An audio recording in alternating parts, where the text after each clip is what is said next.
নমস্কার বন্ধুরা, আমি বর্ণালী আর আপনারা দেখছেন বর্ণালী রান্নাঘর। আজকের পর্বে নিয়ে এসেছি উচ্ছের খুবই টেস্টি একটা রেসিপি। উচ্ছে তো আমরা সারা বছর নানানভাবে খেয়ে থাকি, কিন্তু মাঝে মাঝে একটু স্বাদ বদল হলে সবারই খুব ভালো লাগে। আজ বানাচ্ছি উচ্ছের ঝাল সর্ষে দিয়ে, একেবারে অন্যরকম একটা রেসিপি। অবশ্যই ট্রাই করবেন, আশা করছি ভালো লাগবে। উচ্ছের ঝাল বানানোর জন্য আমি করলা ব্যবহার করিনি, উচ্ছে ব্যবহার করেছি। আর উচ্ছেগুলো বেশি পাতলা করেও কাটিনি, আবার মোটা করেও কাটিনি, গোল গোল করে কেটে নিয়েছি। এবার এর মধ্যে সামান্য একটুখানি নুন আর হলুদ দিয়ে ভালো করে মেখে রেখে দিচ্ছি। যতক্ষণ মশলা বাটছি ততক্ষণই রাখছি, বেশিক্ষণ রাখার দরকার নেই। মোটামুটি 5-7 মিনিটের জন্য উচ্ছেটা রেখে দিলেই হবে। সামান্য একটুখানি নুন, 2টো কাঁচা লঙ্কা দিয়ে 2 টিস্পুন কালো সর্ষে বেটে নিচ্ছি। নুন কাঁচা লঙ্কা দিয়ে সর্ষে বাটলে সর্ষে বাটাটা তেতো হয় না।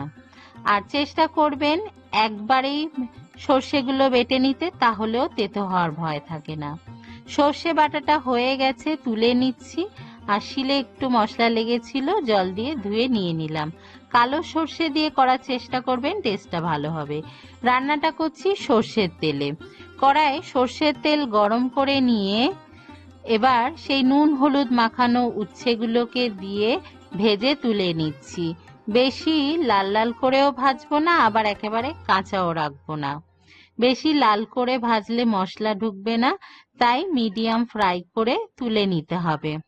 উচ্ছেগুলো হালকা ভাজা হয়ে গেছে, এবার তেল থেকে তুলে নিচ্ছি। এবার বাকি তেলেই রান্নাটা হবে। তেলের মধ্যে দিয়ে দিচ্ছি হলুদ গুঁড়ো আর লঙ্কার গুঁড়ো, তবে ফ্লেমটাকে লোতে রেখে, না হলে মশলাটা পুড়ে যেতে পারে। হলুদ গুঁড়ো আর লঙ্কার গুঁড়োটা দিয়ে হালকা একটু নাড়াচাড়া করে নেব। আর আগের থেকে যে কাঁচা লঙ্কা নুন দিয়ে সর্ষেটা বেটে নিয়েছিলাম, তার মধ্যে একটু জল দিয়ে ভালো করে একটু চামচ দিয়ে নাড়িয়ে নিচ্ছি। তারপরে তেলের মধ্যে সেই সর্ষে বাটাটা ঢেলে দিচ্ছি। সামান্য একটুখানি নুন দেবো, কারণ সর্ষে বাটার সময়ও নুন দিয়েছিলাম, আবার উচ্ছে ভাজার সময়ও কিন্তু নুন দেওয়া হয়েছিল, তাই নামমাত্র নুন দিতে হবে। আর সামান্য একটুখানি চিনি দিচ্ছি, মিষ্টি মিষ্টি একেবারেই হবে না, জাস্ট স্বাদের ব্যালেন্সের জন্য সামান্য একটুখানি চিনি দিলাম।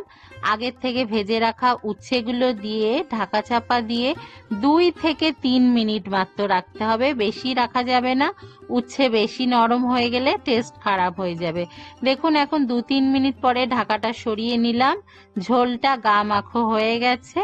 এবার এর মধ্যে 1 টিস্পুন কাঁচা সর্ষের তেল ছড়িয়ে 2-3 মিনিটের জন্য ঢেকে স্ট্যান্ডিং টাইম দিয়ে গরম গরম ভাতের সাথে আমি সার্ভ করেছি উচ্ছের ঝাল সর্ষে বাটা দিয়ে। অবশ্যই ট্রাই করবেন, খুবই টেস্টি একটা রেসিপি আর চটজলদি বানানো যায়। আমার আজকের রেসিপিটা যদি আপনাদের ভালো লাগে, লাইক করবেন, শেয়ার করবেন আর কমেন্ট করতে ভুলবেন না। আর যারা এখনো বর্ণালী রান্নাঘর সাবস্ক্রাইব করেননি, অবশ্যই সাবস্ক্রাইব করবেন। সবাই ভালো থাকবেন, ভালো খান, সুস্থ থাকুন। বাই।